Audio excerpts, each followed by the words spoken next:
para sahabat dan seluruh pengikut wilayah yaumil qiyamah sekalian. Siang hari ini kita masih bersama dengan kajian serial Tazkiyatun Nafas. Kita akan bersama-sama melaundry penyakit-penyakit yang ada dalam diri kita. Dan siang hari ini bahasan kita adalah bahaya sifat kikir atau bakhil. Bahasan pertama kita mendudukkan makna kikir. Kikir itu kalau dalam bahasa Arab itu bakhil. Bakhil itu dia punya sinonim.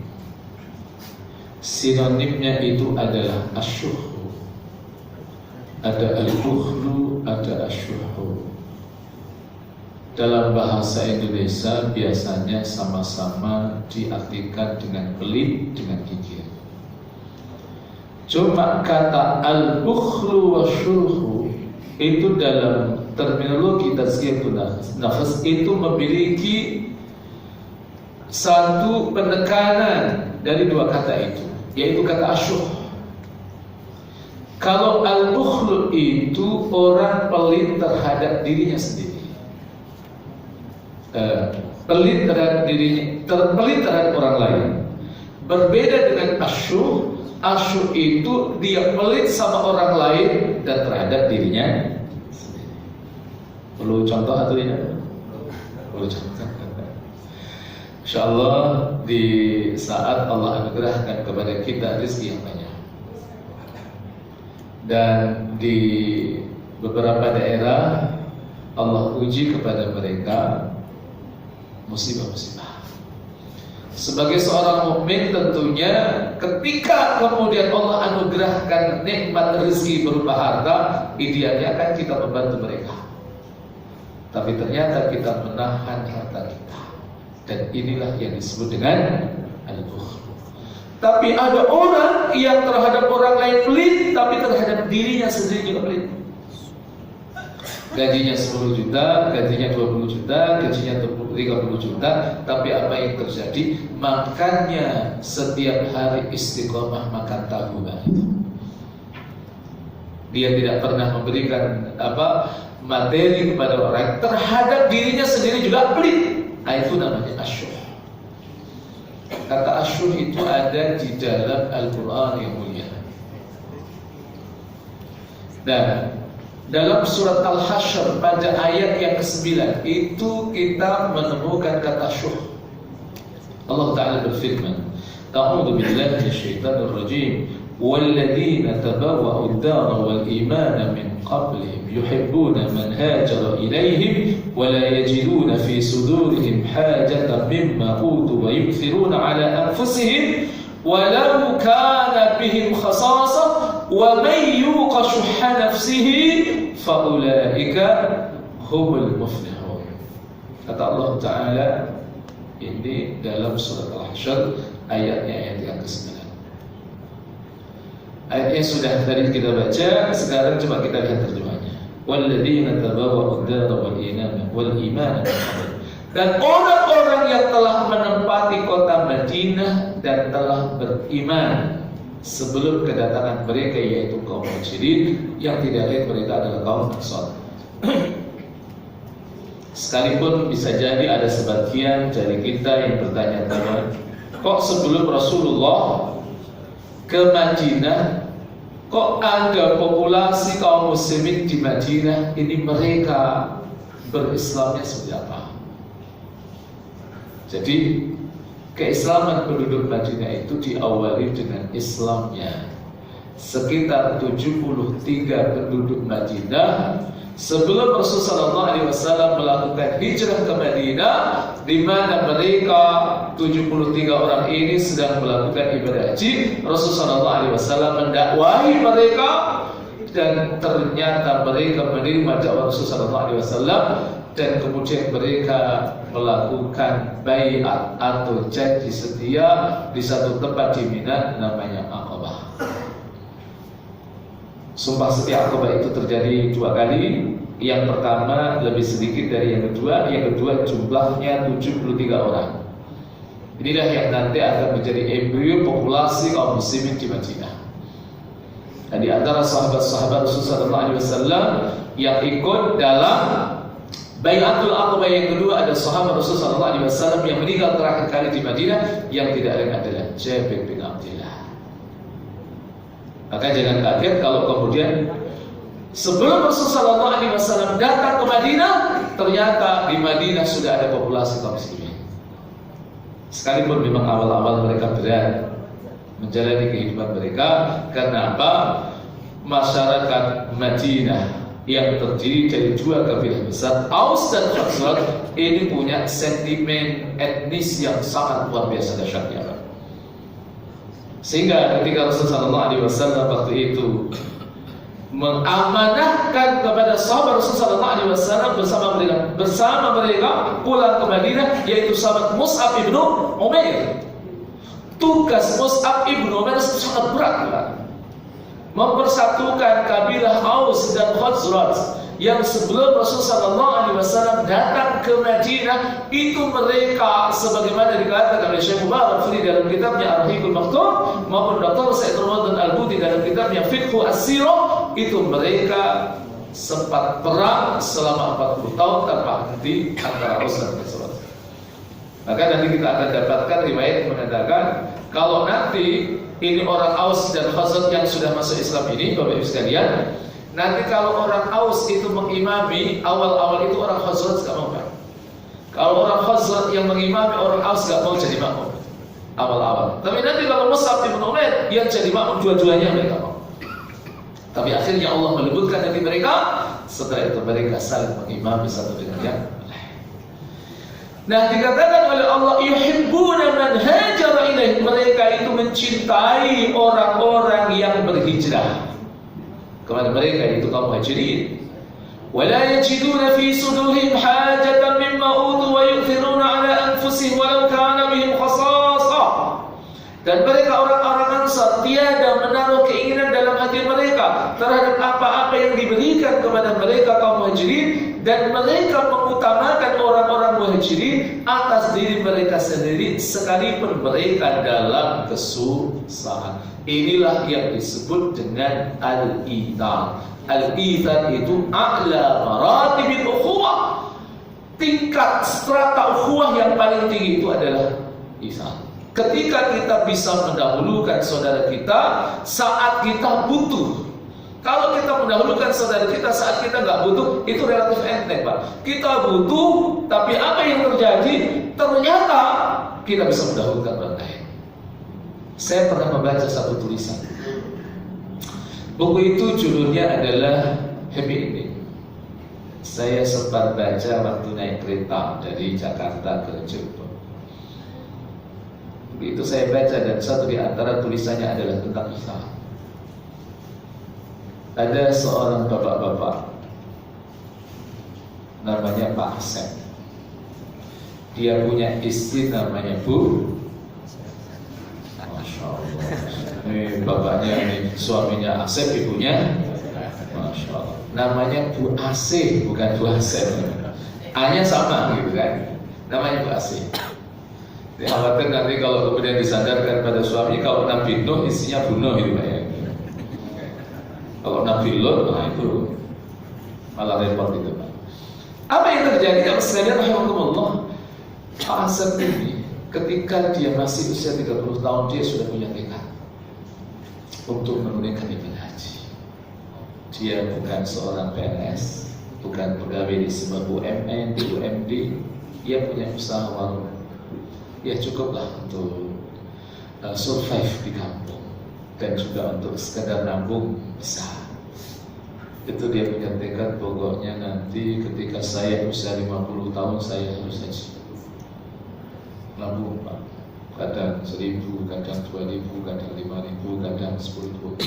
Nabung 20 tahun gak diambil-ambil. Agak beda dengan kita pada itu. Alhamdulillah dengan izin Allah setelah 20 tahun dibuka tabungannya itu dapat 50 juta. Tahun 2007 itu NH masih 27 juta. Jadi kalau berangkat berdua itu kurang 4 juta. Tapi bismillah daftar dulu.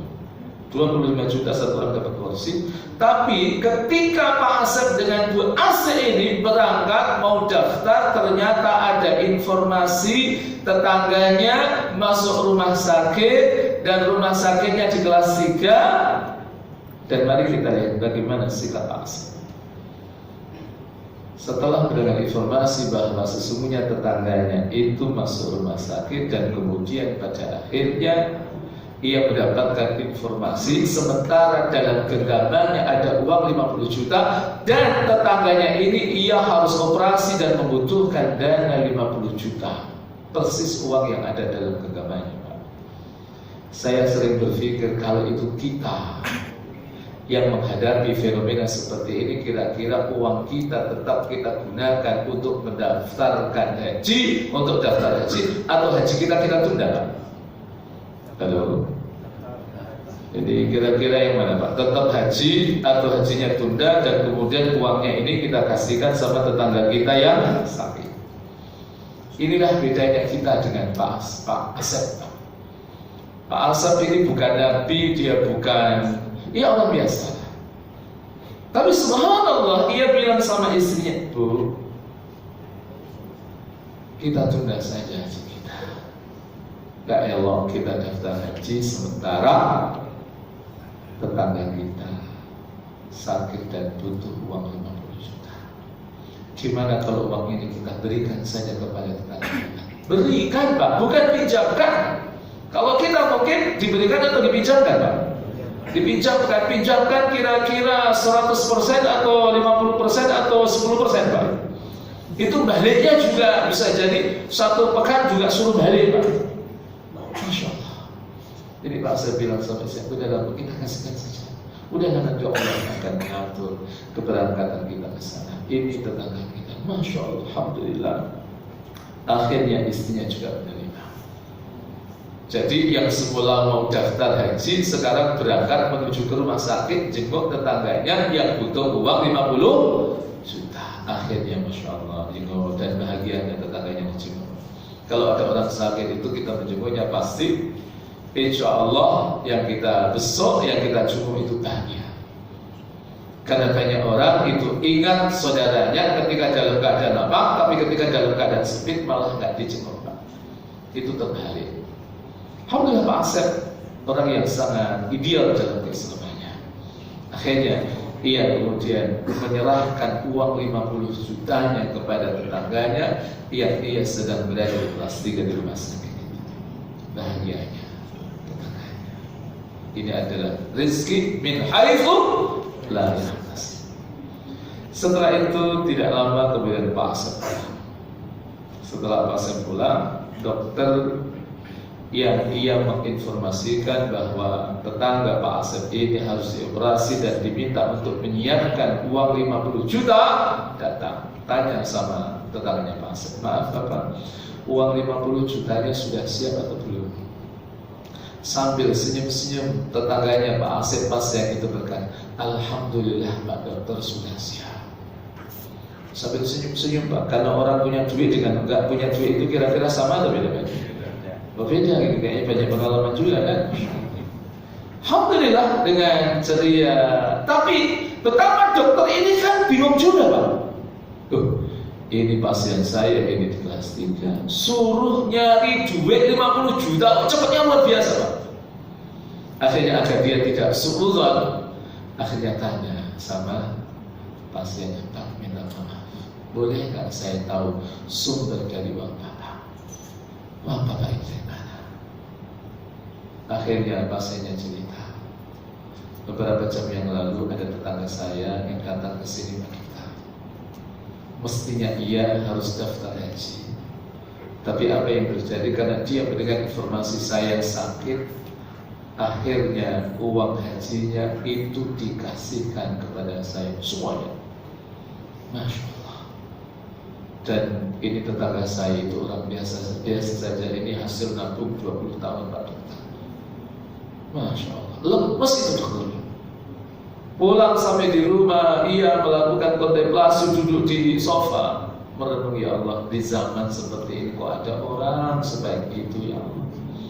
Kenapa saya tidak seperti dia?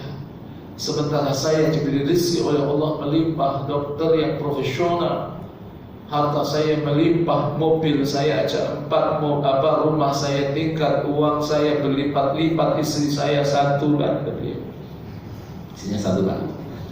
Kenapa saya tidak bisa seperti tetangganya pasien saya? Akhirnya Allah bisikkan, udahlah kalau gitu Pak Dokter, itu berangkat haji, kan duitnya banyak. Alhamdulillah setelah ia menegur, jadi pokoknya saya harus haji. Dan di sanalah saatnya saya untuk melakukan perbaikan diri, melakukan kontemplasi, apalagi kalau kemudian usia sudah mulai tua, di atas 40 tahun. Yang hadir 40 tahun ke bawah atau 40 tahun ke atas? Halo? Masya Allah. Kalau usia 40 tahun saya tunjukkan ayatnya. Ada ayat yang Allah secara implisit itu menyebut kata arba'ina sana.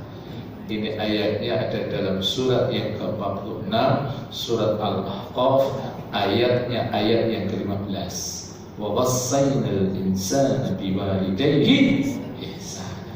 Hamalathu ummuhu kurha wa wada'athu kurha wa hamluhu wa fisaluhu 30 syahra hatta idza balagha ashuddahu wa balagha 40 sana. Dan kami perintahkan kepada manusia supaya berbuat baik kepada kedua orang tua, yaitu ibu bapaknya. Ibunya yang mengandungnya dengan susah payah dan melahirkannya, susah payah pula mengandungnya sampai menyapihnya adalah 30 bulan. Sehingga apabila dia telah dewasa dan umurnya sampai 40 tahun, apa yang harus dia lakukan? Banyak doa ini, Pak. Rabbi auzi'ni an ashkura ni'mataka allati an'amta alayya wa ala walidayya wa an a'mala salihan tardahu wa aslih li fi dhurriyyati inni tubtu ilaika wa inni minal muslimin. Sering baca doa ini atau jarang-jarang, Bapak? Jarang ya, insya Allah setelah diingatkan. Ini nanti kalau asar setelah sholat kayaknya lalu berdoa dengan doa ini semuanya. Nanti kalau maghrib nggak tahu masih ada nggak. Nah, doa ini luar biasa. Doa ini mengajarkan kepada kita ada 4 hal yang harus kita, ada 6 hal yang harus kita lakukan. Ketika usia kita sudah melampaui 40, karena ini kalau Imam Ibnu Qayyim itu mengatakan ini disebut dengan sinul kuhul, usia kematangan, usia dewasa. Imam Ibnu Qayyim itu mengklasifikasikan usia itu menjadi 4. Ada yang disebut dengan sinul walad, usia anak-anak. Itu bainal wiladati ila qabla al-bulugh, antara saat ia lahir sampai sebelum balik. Dan ada sinus syabab, itu antara ia masuk usia balik sampai jelang usia 40. Nah, setelah usia syabab itu usia pemuda, setelah itu usia kuhul, itu antara 60 sampai 60 tahun.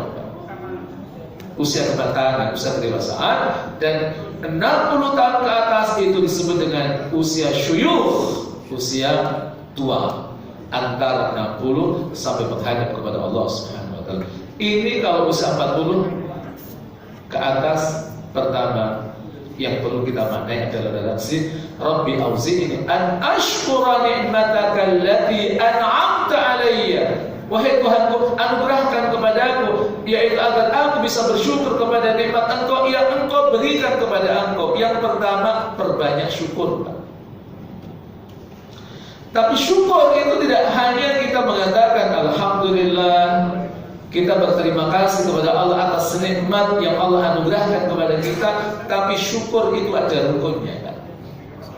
Dan rukun syukur itu ada 3. Pertama adalah al-iktiraf, yang kedua adalah at-tahadduts bin nikmah, dan yang ketiga adalah at-ta'ah. Iktiraf itu mengakui bahwa apa yang selama ini kita nikmati dari kenikmatan yang Allah anugerahkan kepada kita itu sumbernya dari Allah. Harus mengakui itu. Siang-siang seperti ini bisa ngaji, syukur sama Allah. Ini nikmat dari Allah. Bisa bekerja di Kementerian Keuangan, ini adalah nikmat dari Allah Subhanahu. Harus mengakui itu. Yang kedua adalah at-tahadduts. Kalau kita diberi nikmat jangan cinta, tapi sampaikan kepada orang lain. Kalau kita bisa berbagi, berbagilah. Di penghujung surat Ad-Duha Allah katakan wa amma bi ni'mati rabbika fahaddits. Dan adapun terhadap nikmat Tuhan maka bicaralah. Kita ini biasanya kalau bicara sama orang lain sedang dapat nikmat atau sedang dapat musibah. Musibah. 364 hari itu maaf, sepatu kita yang kita parkirkan di belakang masjid ini nggak pernah hilang. Waktu 364 hari nggak pernah hilang. Satu hari kita kehilangan sepatu yang diparkirkan di depan situ. Kira-kira yang diomongkan, yang dibicarakan kepada saudara-saudara kita itu tidak hilangnya sepatu kita atau hilangnya sepatu kita? Masya Allah, kalau kayaknya sepakat Bapak ya. Coba mulai hari ini kita banyak nikmat yang Allah berikan kepada kita, tapi justru kita hanya menikmati sendiri, berbicara pada orang lain dan kemudian berbagi kepada mereka, kita tidak pernah. Dan yang ketiga adalah at-ta'ah. Kita harus menghadirkan ketaatan nikmat-nikmat itu kepada Allah Subhanahu wa taala sesuai dengan bingkai yang ditetapkan oleh Allah Subhanahu wa taala. Dan yang kedua, apa yang harus kita lakukan ketika kita sudah sampai 40 tahun ke atas? Ayat itu mengatakan nikmat yang engkau berikan kepadaku dan terhadap kedua orang tuaku. Maka ketika kita sudah sampai pada usia 40 tahun, hadirkan apa yang disebut dengan birrul walidain. Kekuatan birrul walidain itu luar biasa. Silahkan kok bapak-bapak yang usianya hari ini 40 tahun kok berbuat baik kepada kedua orang tua. Ketika kajian, Masya Allah, ingat sama orang tua dibagi. Dan selalu kita mendoakan kedua orang tua kita, Rabbighfirli wa liwalidayya warhamhuma kama rabbayani shaghira. Masya Allah, hidup kita akan dimuliakan oleh Allah. Tapi kalau kita mengabaikan kedua orang tua kita, sekedar menelpon saja orang tua kita yang ada di kampung, tidak pernah, harus 1 bulan sekali baru nelpon, hidup kita tidak akan pernah bahagia. Apalagi Allah anugerahkan kepada kita nikmat yang begitu melimpah, harta, tapi justru yang kita perhatikan adalah istri dan anak-anak kita, tapi kita tidak memperhatikan orang tua kita. Silahkan lihat perjalanan hidup kita. Beda ketika kemudian kita konekkan harta kita kepada kedua orang tua kita. Ketika kemudian Allah anugerahkan kepada kita harta yang melimpah, bisa haji, bisa umrah, dan kemudian kita punya harta juga masih, maka apa yang harus kita lakukan? Bersamai mereka untuk menunaikan ibadah haji atau umrah. Kalau memang kita mampu, kalau tidak, jangan pernah kita melukai hati kedua orang tua kita. Saya dulu pernah diajar oleh seorang profesor yang dia mendapatkan penghargaan internasional dalam bidang fiqhul jinayah, fikih kriminal, oleh orang Mesir. Ketika kita dulu masih kuliah, beliau selalu memberikan motivasi kepada kita, para mahasiswanya. Jangan pernah berkata keras di depan kedua orang tua Anda. Buktinya Allah mudahkan urusan saya, kata beliau, satu di antaranya adalah karena saya memang sejak kecil sudah yatim, saya punya ibu saja, tapi di depan ibu saya tidak pernah saya meninggikan suara saya. Apalagi saya mengatakan tidak ketika ibu saya menyuruh saya. Dan ternyata Allah mudahkan hidup saya. Inilah pesan yang Allah Subhanahu wa taala selipkan lewat wa'ala walidayya agar kita menghadirkan hidup walidain. Wa an a'mala salihan tardah, dan agar aku selalu beramal saleh yang kau ridhai. Mulai kalau usia 40 tahun membangun konsistensi dalam beramal saleh dan beribadah kepada Allah Subhanahu wa taala. Istiqomah. Jangan suka istirahat dalam beribadah kepada Allah. Tapi istiqomah. Wa aslih li fi dzurriyyati, dan perbaiki untukku pada keturunan kita. Coba menyiapkan aset akhirat kita melalui pendidikan anak-anak kita. Kita berikhtiar bagaimana agar anak-anak kita menjadi anak yang saleh dan saleh, memberikan pendidikan Islam yang baik. Dan selalu saya sampaikan di banyak tempat, jangan pandang anak kita sebagai beban hidup, tapi pandanglah anak kita sebagai aset akhirat kita. Itu beda, Pak. Cara pandang yang benar terhadap anak ini akan meringankan secara psikologis terhadap beban yang harus kita keluarkan dalam pendidikan anak kita. Pagi-pagi kalau kita punya anak, satu kuliah, satu SMA, satu SMP, kan lumayan, Pak. Tapi kalau cara pandang kita adalah ini beban hidup, oh setiap pagi wajah kita akan kita lipat-lipat.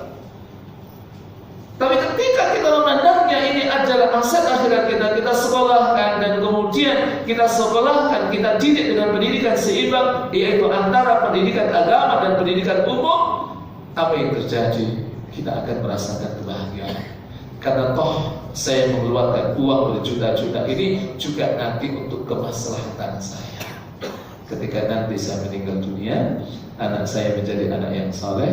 Kata Rasulullah SAW dalam hadis yang derajatnya sahih, idza mata ibnu Adam, dalam riwayat yang dikatakan idza mata al-insan, ketika manusia itu telah meninggal, dalam yang dikatakan ketika anak Adam itu telah meninggal dunia, maka semuanya amalnya terputus kecuali yang pertama adalah shadaqatin jariyah, yang kedua ilmin yuntafa'u bi, ilmu yang bermanfaat, dan yang ketiga adalah waladin shalihin. Ya.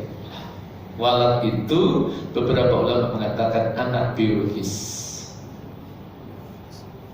Jadi pilihan kata dalam Al-Quran dan Sunnah itu luar biasa. Anak itu kadang diungkapkan dengan kata walad, dengan kata ibn, tapi dalam konteks ayah juga terkadang Allah menggunakan kata walid dan juga dengan kata ab.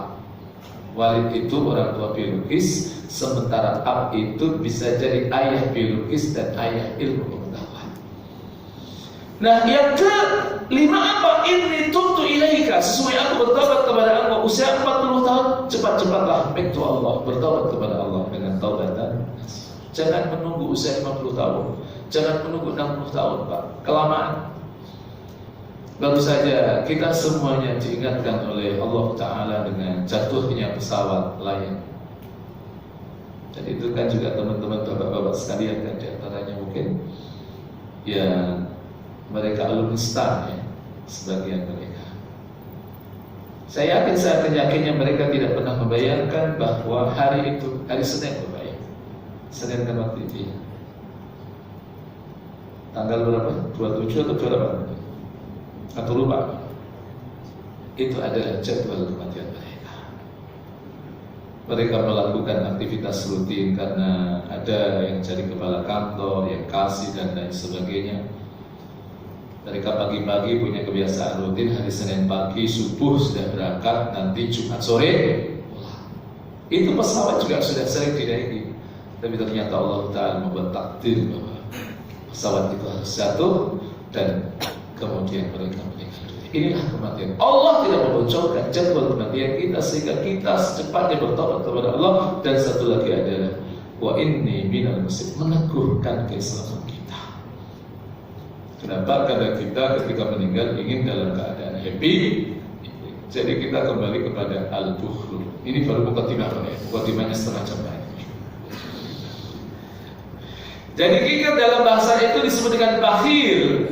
Dan menurut istilah berarti sifat seseorang yang amat tercela dan hina, tidak hendak mengeluarkan harta yang wajib dikeluarkan, baik dalam ketentuan agama seperti zakat, nafkah keluarga, atau menurut ketentuan peri kemanusiaan seperti sedekah, infak dan hadiah. Sekalipun sedekah, infak dan hadiah ini juga ketentuan agama, tapi ia tidak bersifat wajib. Yang wajib adalah zakat. Dan pesan saya, kita dalam berinteraksi dengan terminologi seperti ini harus tahu apa yang disebut dengan fiqhul aulawiyat, fikih prioritas. Kenapa ada sebagian saudara-saudara kita infaknya rajin, sedekahnya rajin, tapi zakatnya enggak? Ini salah. Yang wajib harus kita dulukan daripada yang sunnah. Zakat itu wajib, sedekah itu hukumnya sunnah. Zakat diberesin dulu, baru setelah itu sedekah. Nah, apalagi kalau kemudian kita bisa melakukan dua-duanya. Tapi pastikan kalau kita mengeluarkan zakat, Kita harus meyakini apa yang kita keluarkan ini sesungguhnya cara kita memenuhi kewajiban kita kepada Allah dan cara memainten harta kita.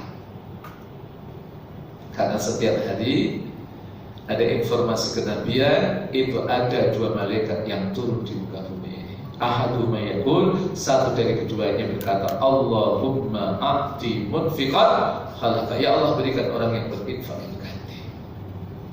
Nah, ketika orang apalagi ini infak, ini lebih dari infak, yaitu zakat yang wajib kita tunaikan, maka Allah lebih menjaga lagi.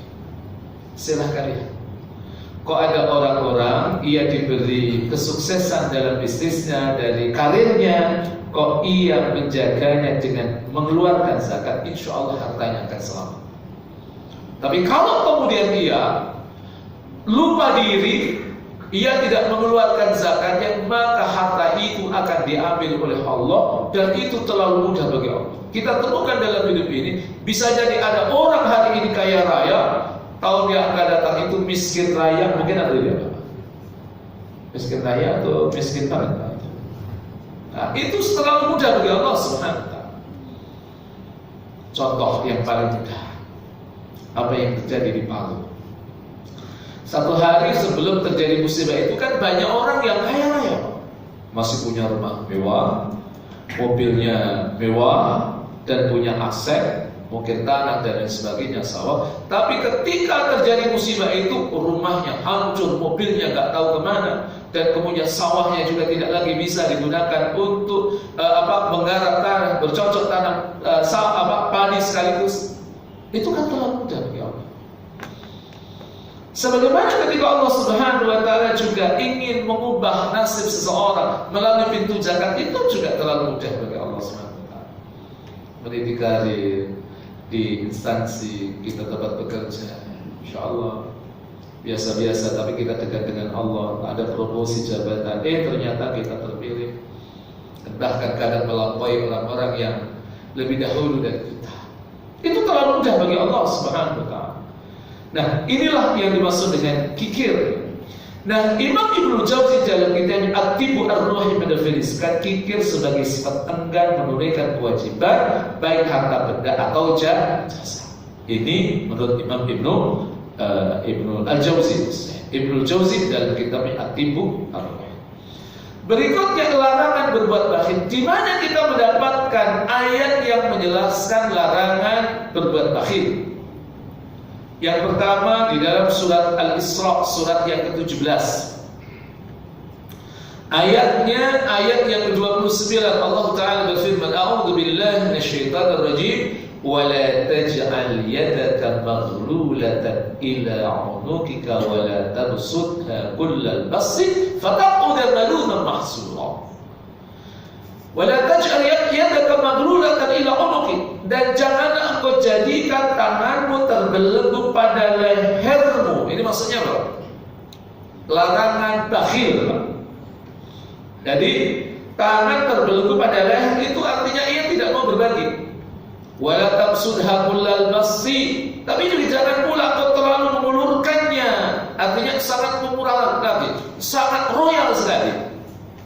Fataq'uda maluman mahsura, nanti kamu akan menjadi tercela dan menyesal. Jadi yang benar itu sifat tawassut.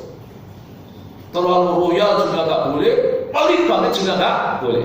Tawassut, pertengahan. Itulah sikap yang benar.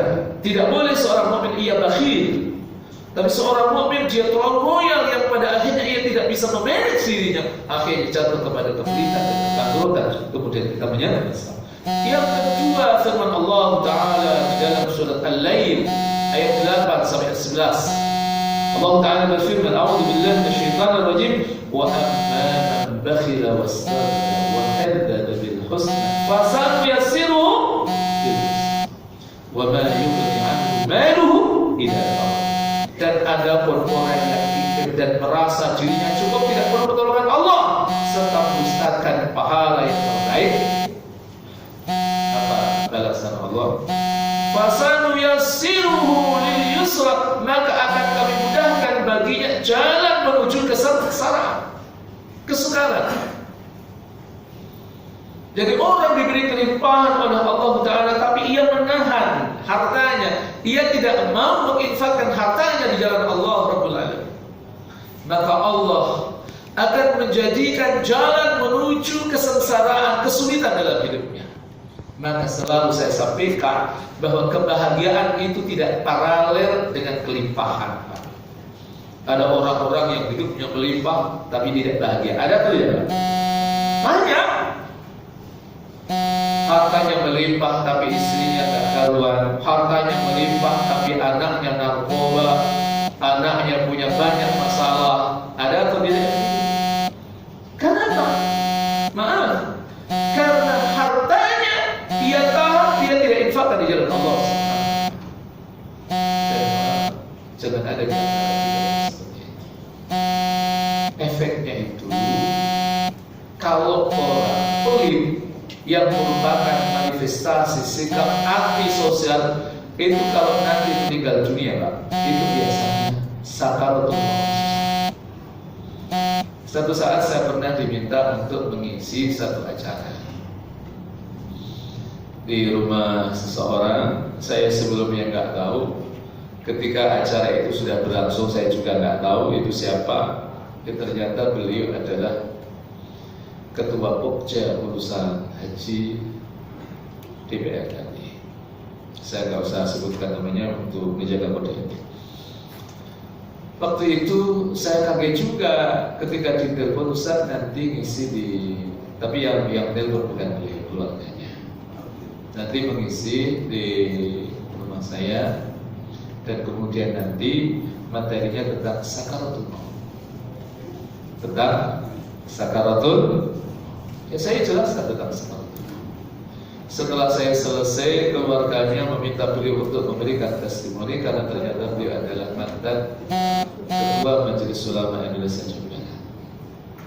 Beliau jelaskan bahwa beliau pun kenal seorang tokoh, dan tokoh itu kata beliau, kalau saya sebut tahu sebenarnya, tapi sampai hari ini saya juga nggak tahu siapa yang dimaksud. Orang yang kaya raya, tapi sayangnya dia hidupnya anti-sosial.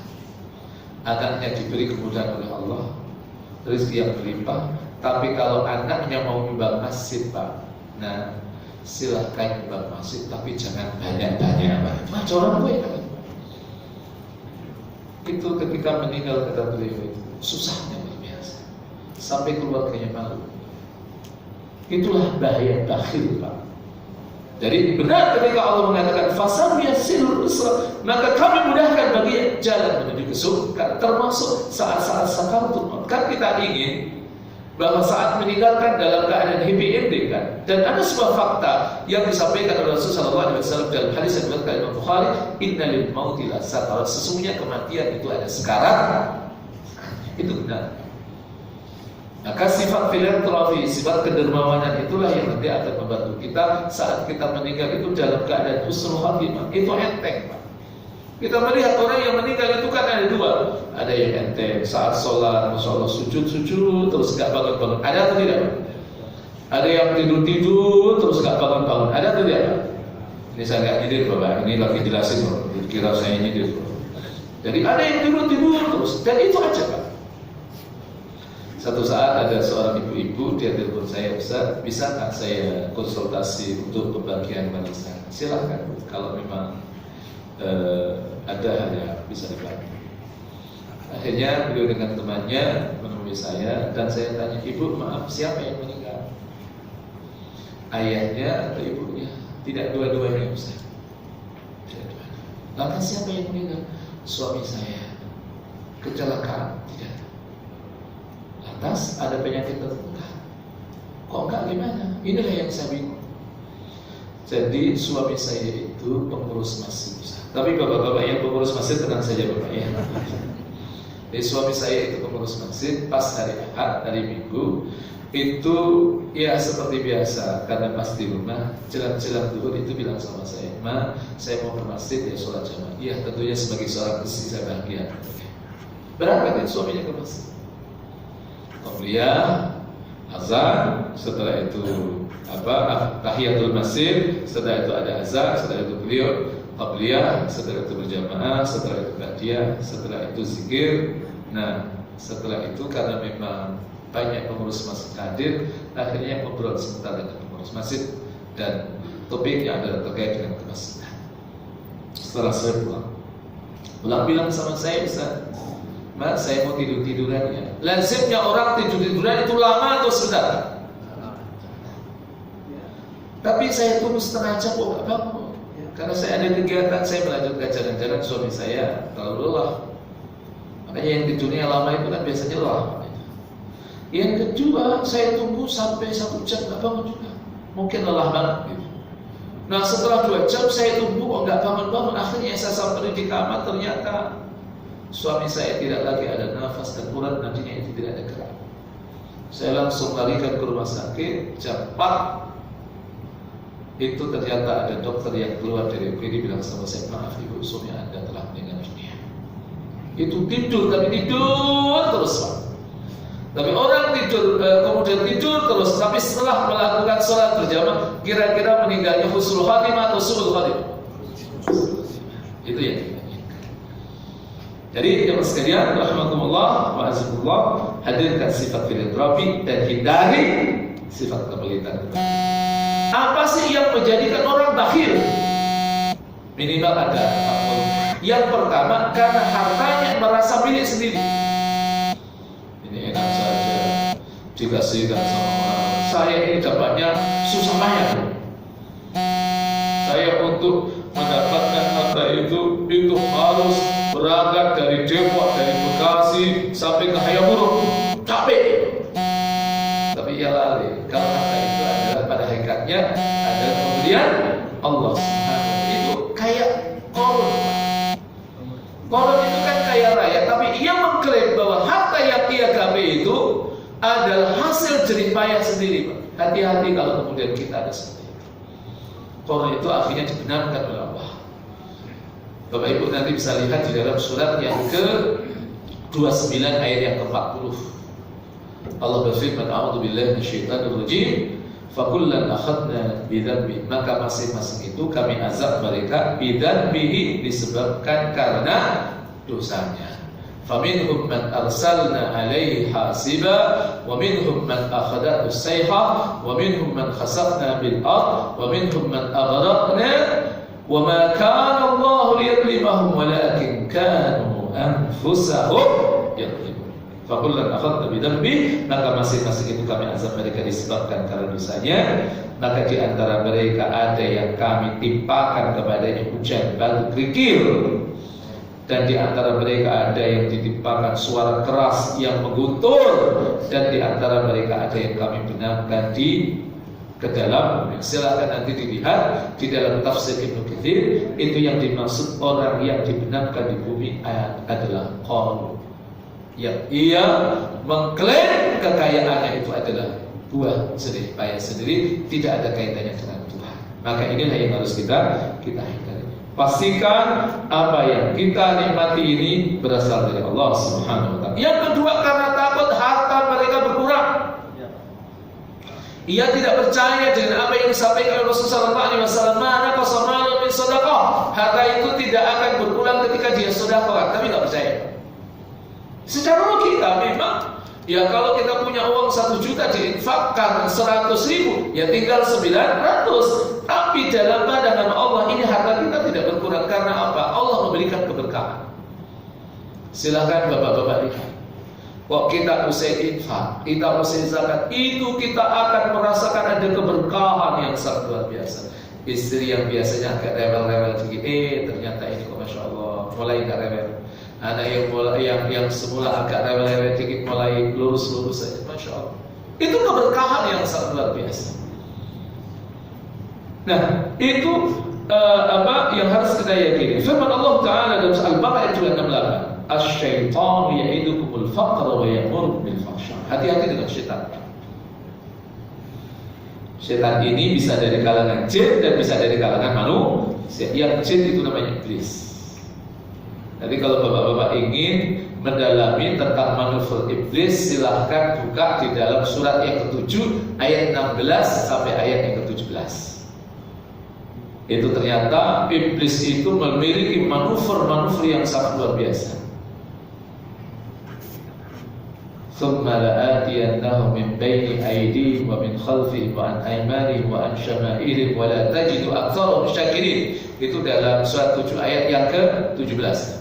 Lalu aku akan datangi mereka min baini aydihim, dari arah depan, kemudian wa min khalfihim, dari arah belakang, wa an aymanihim, dari arah kanan, wa an syama'ilihim, dari arah kiri, dan engkau akan dapati mereka tidak banyak yang bersyukur kepada Allah Subhanahu wa taala.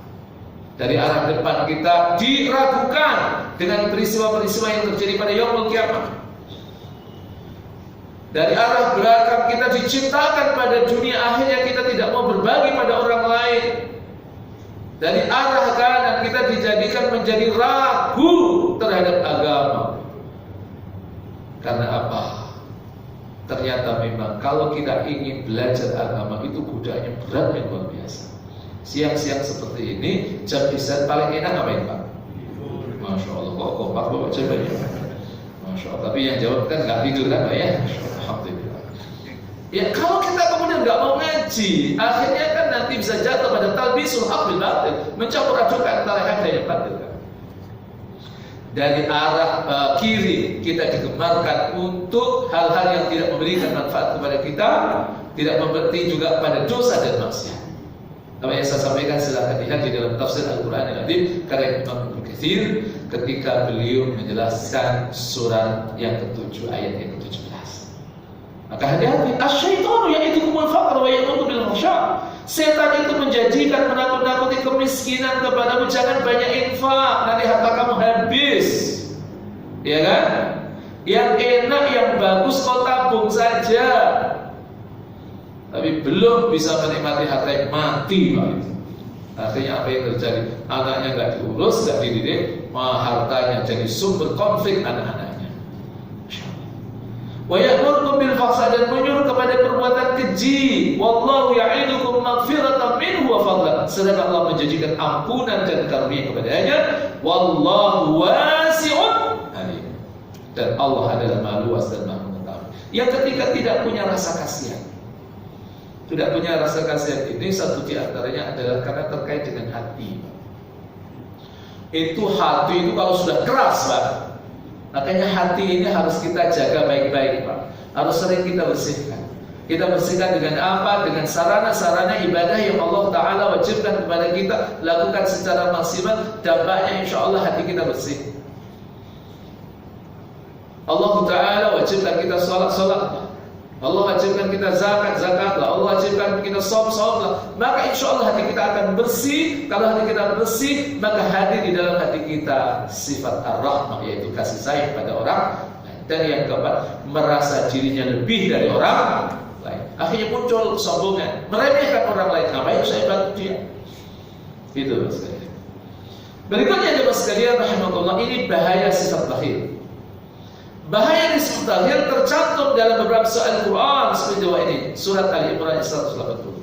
Allah Ta'ala berfirman, A'udzu billahi minasyaitonir rajim, wa la yahsabanna alladhina yabkhaluna bima atahum Allah min fadlihi huwa khairan lahum bal huwa sharrun lahum sayutawaquna ma bakhilu bihi yawm al-qiyamah walillahi mirasus samawati wal ard wallahu bima ta'maluna khabir. Dan janganlah sekali-kali orang-orang kikir dengan apa yang diberikan Allah kepada mereka dari karunia. Jangan kikir, jangan pelit. Mengira bahwa kikir itu baik bagi mereka. Ada orang-orang yang mengasumsikan bahwa menahan hartanya itu lebih baik daripada memberikan hartanya. Apa harta yang mereka kira itu akan dikalungkan di lehernya pada hari kiamat? Milik Allah lah warisan apa yang ada di langit dan di bumi. Allah Maha teliti terhadap apa yang kamu kerjakan. Jadi harta itu kalau memang ada yang wajib kita keluarkan kok tidak, nanti harta itu akan dikalungkan di leher kita pada hari kiamat. Wa na'udzubillah min. Ini bahaya syirik, bahaya bakhil. Nah, sekarang ada ungkapan yang menarik dari sahabat Rasulullah SAW yang bernama Abu Bakar As-Siddiq. Apa kerugian orang bakhil, orang kikir itu? Yang pertama, ketika ia mati, hartanya akan diwarisi oleh orang yang akan menghabiskan dan membelanjakannya untuk sesuatu yang tidak diperintahkan oleh Allah. Lihat Pak, kalau harta itu kita tidak diinfakkan di jalan Allah Subhanahu wa Ta'ala, sisanya dari harta kita atau harta yang kita tahan-tahan itu, nanti lihat barokah gak sama ahli waris itu? Biasanya tidak. Yang kedua, Allah akan membangkitkan penguasa zalim yang akan merengguh seluruh hartanya setelah menyiksanya terlebih dahulu. Wa na'udzubillah min dzalik. Ada urusan inilah, suratnya yang kurang dan lain sebagainya yang selama ini dia tahan-tahan. Yang ketika Allah menggerakkan dirinya untuk menghabiskan harta bendanya, jadi justru harta yang banyak yang Allah berikan digunakan untuk sesuatu yang tidak manfaat. Kemudian yang keempat, muncul ide pada dirinya mendirikan bangunan di tempat yang rawan bencana, sehingga bangunan berikut semua harta yang disimpan di dalamnya lalu ludes. Dia ditimpa musibah yang dapat menghabiskan hartanya, apakah tenggelam, terbakar, mengalami pencurian dan sebagainya. Dan yang keenam, dia tertimpa penyakit kronis sehingga hartanya habis untuk berobat. Dan yang terakhir, dia menyimpan hartanya di sebuah tempat, kemudian ia lupa tempat itu sehingga hartanya itu. Mudah-mudahan Allah Subhanahu wa taala melindungi kita semua dari sifat bakhil, dan Allah tanamkan pada diri kita sifat sakha, sifat dermawan. Mudah-mudahan memberikan manfaat kepada kita semua. Kita akhiri dengan doa majelis. Subhanallah wa bihamdihi, asyhadu an la ilaha illa anta, astaghfiruka wa atubu ilaik. Assalamualaikum warahmatullahi wabarakatuh.